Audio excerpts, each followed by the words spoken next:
Crypto news sites have likely been buzzing with headlines, like this one from Crypto Basic explaining why August 15th could be a big day for XRP, using the perspectives of two distinct attorneys, one who is involved in the XRP community and the other who was formerly employed by the SEC.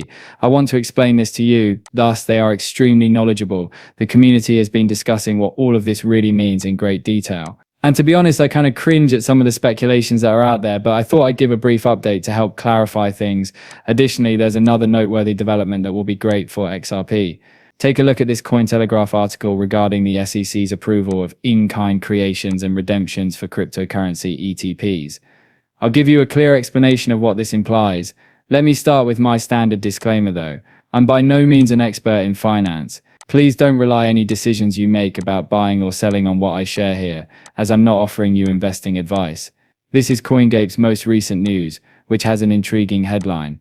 According to a lawyer, the SEC, Ripple and XRP case may reject appeals before August 15th.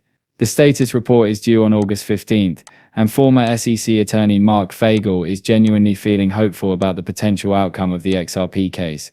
He believes there's a fair probability that the SEC and Ripple will decide to withdraw their appeals before the deadline. I'll go over all he's been saying about this with you. As a quick aside, there has been considerable discussion in the community regarding alleged behind-the-scenes talks between the SEC and Ripple. However, the truth is that there is no evidence that any of these meetings ever happened. All of this is merely conjecture and gossip. However, I am rather certain of what others may be misinterpreting.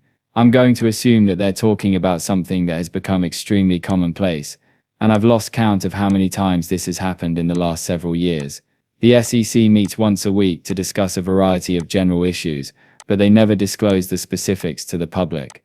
These Sunshine Act notices are posted on the SEC's website almost every week. As an example, one is actually planned for tomorrow, July 31st, 2025. And since this is essentially their weekly pattern, there was another one only a week ago. This is the section that I have highlighted on the screen. Some members of the XRP community get really excited about this, particularly while we were all discussing possible settlement negotiations in the SEC v Ripple case.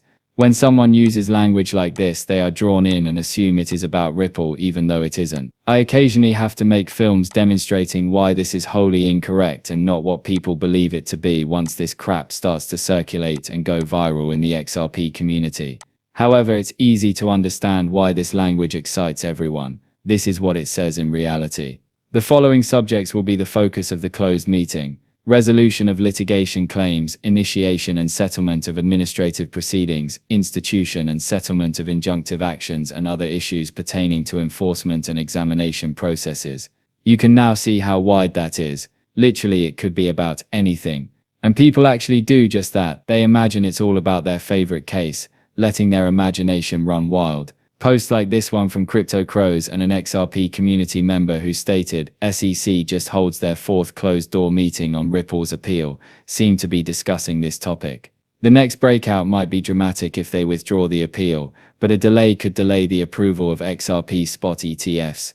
Look, I'm very interested in learning more if there is something more being discussed here, something other than the typical Sunshine Act notices I described. However, in all honesty, these regular weekly notices are always the source of accusations like these. My educated estimate as to what's actually happening here is that, now let's talk about the theory that spot XRP ETFs will somehow survive if we don't receive the settlement we're looking for. I don't believe that at all. The legal status of XRP as a digital asset is unrelated to the appeal process itself. Yes, we are discussing problems with a business that is a member of the XRP ecosystem, but that is a very other matter. To be honest, it would be absolutely astounding if anything associated with Ripple could truly prevent an XRP ETF from going forward. I simply don't see how this could have a negative effect on the current state of the ETF market. In fact, that is some positive news. This is when things start to get interesting. Former SEC attorney Mark Fagel, who is well versed in the inner workings of the legal system, publicly contested this assertion. We haven't held 4 closed-door meetings on the appeal, he stated bluntly. And to be honest, Mark has been having to clarify these types of allegations all the time for the past few years, especially when they include people misinterpreting those Sunshine Act notices I described earlier. I'm fairly certain that's what he believes happened in this instance. In fact, Crypto Crows gave a quite courteous response stating, "Thanks Mark. Fair point. Not all 4 meetings were specifically titled Ripple Appeal, but in this context it makes sense to keep an eye on secret meetings before ETF decisions. However, this is simply untrue. Unless something entirely different is being mentioned here that I somehow missed, which would be rather unusual. These sessions are fully ordinary and go place week after week without being labeled for Ripple or any particular case. I can't believe these large, extremely interesting SEC Ripple Appeal sessions are taking place behind closed doors. Believe me, it would make headlines everywhere if something like that were truly happening. I would definitely have heard about it. This is simply part of their weekly routine. However, lawyer Fagel returned with some crucial clarification. They will meet to discuss the possibility of dismissing the appeal once, he said. It hasn't happened yet, of course. Additionally, until they file paperwork, no one outside the SEC will be aware that they have approved dismissing the agenda because it is confidential. The rest of what people are saying is fiction. To be honest, that also aligns with what I've been observing. I'll be honest with you here, even though I genuinely adore our community. Quite a few people have some rather crazy imaginations. Someone will come up with a concept, and before you know it, it's being spread as though it were official confirmation. I have seen this occur far too frequently. Then someone else interrupted with a brilliant query for lawyer Fagel. Is there a deadline for the SEC to submit its report to the appellate court? Is that anything else, or is it August 15th?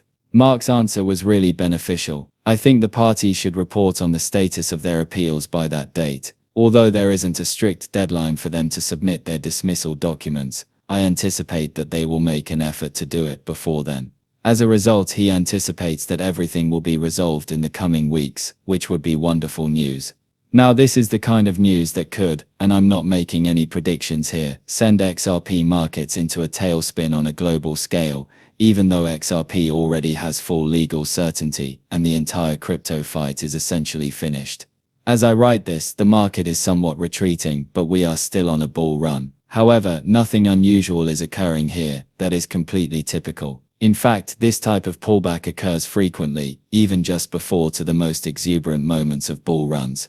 Therefore, I'm not concerned about it at all. However, things might quickly get rather interesting if news like this breaks at the proper time. Thus, I will undoubtedly be watching for that. Here's what XRP community lawyer Bill Morgan thought of all of this. The appeal in the Ripple case has not yet been dropped by the SEC. The SEC has no time limit to revoke the appeal, but the deadline for the SEC to take action is August 15, 2025, when it must report to the appeal court. Even so, it might simply request additional time. Within the following 2 weeks, we will hear anything regarding the situation. Thus, it appears that he and lawyer Fagel are essentially in agreement. It's likely that something will occur sooner rather than later. We'll simply have to wait and see how everything turns out. But really, don't be surprised if everything is resolved much more quickly than we might anticipate. Let's now discuss this other significant story. For cryptocurrency ETPs, the SEC authorizes in-kind creations and redemptions. In-kind creation and redemption for Bitcoin exchange-traded products have received approval from the US Securities and Exchange Commission. Just to be clear, ETFs are a specific kind of ETP. Thus, this covers a lot of ground. This essentially means that authorized representatives can exchange shares for the real underlying crypto assets directly, eliminating the need to handle cash transactions. The securities regulator announced on Tuesday that authorized Bitcoin and Ether funds are now able to issue and redeem shares in kind. Paul Atkins, the chairman of the SEC,